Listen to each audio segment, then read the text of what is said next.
Changing your profile picture on AliExpress is a straightforward process. Follow these steps to update your profile image easily. Step 1. Log into your account. Open the AliExpress website or app and log in using your credentials.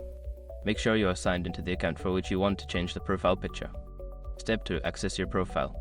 Once logged in, navigate to your profile by clicking on your account icon, usually located at the top right corner of the page or app. This will take you to your account settings. Step 3. Go to Account Settings. In your profile section, look for an option labeled Account Settings or Profile Settings. Click on it to access the settings where you can make changes to your profile. Step 4. Change profile picture. Find the option to change your profile picture. This may be represented by a camera icon or a button that says Change Picture.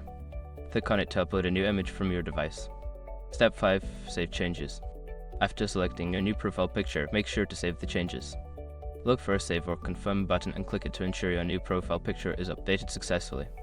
Now you have successfully changed your profile picture on AliExpress. Enjoy your updated profile.